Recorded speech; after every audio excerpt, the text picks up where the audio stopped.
여러분 안녕하세요. 서주희입니다.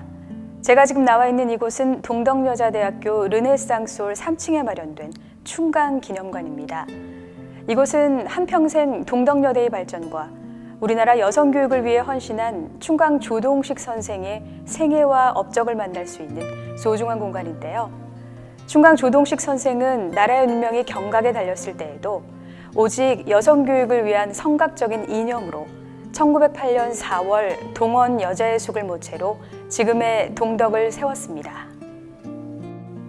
뿐만 아니라 동덕은 구한 말에 설립된 우리나라 사립학교들 중에서도 순수 민간 자본으로 설립한 최초의 학교라는 점에서 한국 현대교육사에서 중요한 의미를 갖고 있는데요. 그런 의미에서 충강 선생은 오직 이 나라 교육을 위해 일생을 바친 시대의 사표라 할 수 있습니다.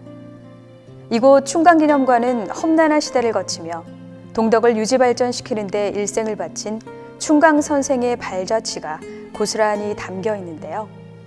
동덕의 역사와 그 궤를 같이 하고 있는 충강 선생의 위대한 발자취를 지금부터 따라가 보겠습니다. 충강 조동식 선생은 1887년 8월 26일 오전 10시 서울 북촌의 가난한 선비 집안의 둘째 아들로 태어났습니다. 그가 18살이 되던 해인 1904년 4월 관립 한성하나학교에 입학해 3년간 공부를 마치고 1907년 졸업 후 다른 동기생들과는 달리 그의 마음속 깊이 교육 사업에 대한 열망을 품고 있었다고 하는데요. 그러나 아직 자신의 기량이 부족하고 학교 경영을 감당할 만한 재력이 있는 것도 아니었기에 충강은 쉽게 행동으로 옮기지 못했다고 합니다. 그러던 중 교육자로서의 자질을 시험할 수 있는 기회를 얻게 된 계기가 있었는데요. 그것은 바로 경성고아원에서 아이들을 가르치는 일이었습니다. 당시 충강은 고아원에서 아이들을 가르치는 일과 함께 오늘의 중동학원의 전신인 중동야학의 경영에도 참여하게 되었다고 하는데요. 그것은 야간에 비어있는 한어학교 건물을 활용하기 위해 마련한 야간학교였습니다. 중국어 과목으로 시작한 야간학교가 일어와 영어에 이어 산수 과목으로 이어졌고 시간이 지날수록 학생이 늘어나 충강을 비롯한 교사들이 휴식을 취할 수 없을 만큼 일해야 했다고 합니다. 충강 선생의 본격적인 여성교육 사업의 시작은 그의 나이 22살 무렵인 1908년 4월의 봄날이었는데요. 남성교육이 당연시되던 시대, 여성교육이 자신에게 주어진 사명이라고 생각한 그는 현재의 안국동을 말하는 소환동에 초가 한 칸을 빌려 동원 여자의 숙이라는 간판을 내걸고 1년제 보통 과정인 야학을 개설했습니다. 이것이 오늘날의 동덕의 시대가 열리는 순간이었습니다. 동덕의 시작인 야간학교의 경영은 학생 모집은 물론 교육 재정의 어려움 등 힘든 일이 많았지만 여성교육을 통해 민족의식을 고취시키고 국권 회복을 꾀하는 데 중점을 둔 젊은 교육자 충강 선생의 끊임없는 노력은 위기 속에서 빛을 발하는 원동력이 되었습니다. 그 후 동원 여자의 숙은 같은 문에서 덕을 닦는다라는 동문수덕의 교육 정신을 바탕으로 동덕여자의 숙과 동덕여학단을 거쳐 1950년 5월 27일 동덕여자대학교란 이름으로 교명이 바뀌게 되었고 오늘날까지 꾸준히 여성교육을 위해 변화 발전되어 왔습니다. 이곳 충강기념관의 또 하나의 볼거리는 그가 오랜 시간 머물렀던 서재가 고스란히 재현되어 있다는 건데요. 소박하면서도 기품이 느껴지는 목가구와 서안 등에서 그의 청빈함과 검소함을 느낄 수 있습니다. 그리고 눈여겨봐야 할 또 하나의 볼거리는 교복과 졸업장의 변천사인데요. 학교와 학생 모두의 취향을 적극 반영해 해를 거듭할수록 다양한 디자인과 색감으로 변화 발전한 교복의 모습을 확인할 수 있습니다. 뿐만 아니라 시대별로 정리된 다양한 졸업장을 통해 오랜 동덕의 역사를 가늠할 수 있습니다. 충강기념관에는 국가등록문화재 제384호로 지정된 동덕 여자의 숙 태극기가 있는데요. 1908년 동덕 여자예수 개교와 함께 교정에 개양된 태극기로 국권 피탈 이후 무려 36년간 장롱한 나무 상자 및 땅속에 보관되었다가 1945년 광복 후 동덕 여자고등학교 교정에 다시 개양된 바 있으나 그 후 6.25 전쟁이 발발해 당시 조동식 교장이 자신의 옷 속에 태극기를 꿰매어 괴나리 보찜 속에 넣고 피난하는 등 소중하게 간직한 태극기로 알려져 있습니다.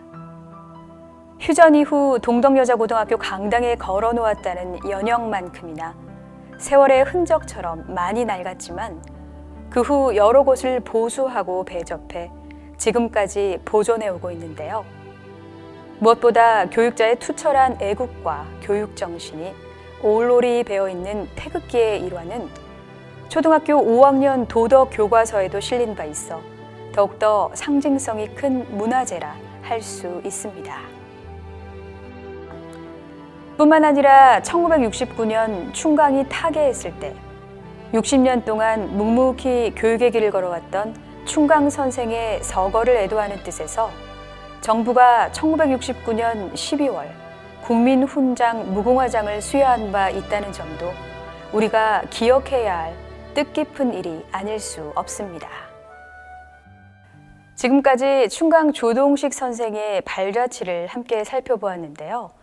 여성교육을 통한 보국이라는 원대한 꿈을 품고 동덕학원을 설립한 충강 조동식 선생의 삶을 잠시나마 엿볼 수 있는 뜻깊은 공간이란 생각이 듭니다.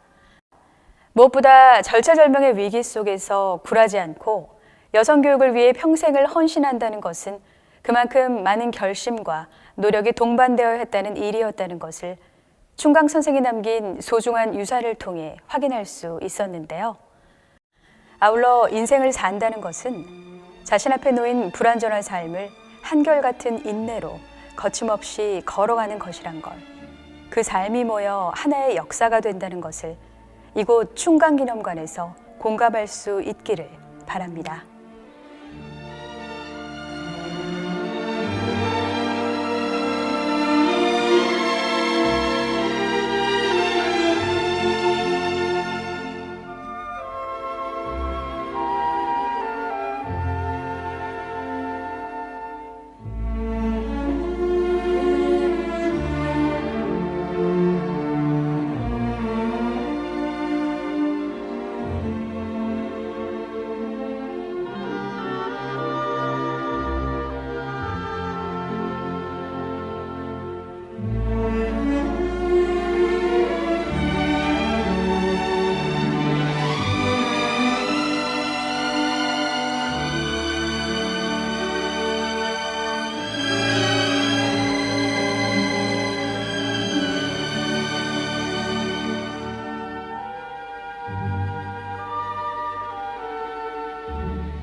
그때가 울사년인데 네. 군사보호조약이라고 해서 일본 사람이 우리나라를 침범해 들어오는 조약이 됐던 것입니다. 그 조약이 체결되니까 이 나라는 망했다 하는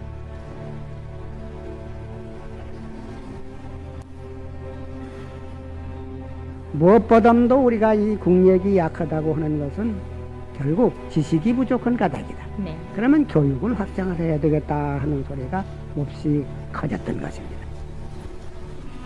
그때 뭘 하겠느냐 해서 여러 가지로 생각하다가 일본 사람이 관련하는 학교 혹은 외국 사람이 관련하는 학교 이렇게 있지만은 이것은 국민은 운동, 다시 말하면 구국 나라를 구하는 운동이라 하는 교육을 정신을 가지고 발휘할 때는 순전히 사립학교를 좀 일으켜서 민족 정신을 고취해야 되겠다 이렇게 떠들게 됐던 것입니다. 네.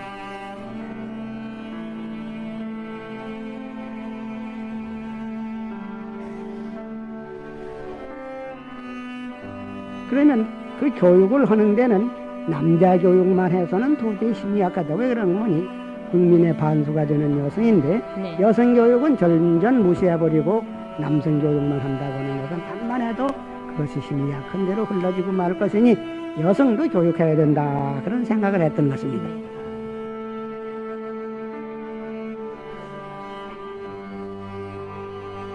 여학교에는 학생을 여자는 교육을 이렇게 못 쓴다 할 때입니다. 그 유교 도덕의 그 여풍으로 네. 도무지 여자는 바깥에 나와서랑은 남자를 접촉을 못하는 때입니다. 그래서 학교에 와서 공부를 하겠다는 사람은 여자로서 혁명적 정신을 가진 사람이 나왔다. 네.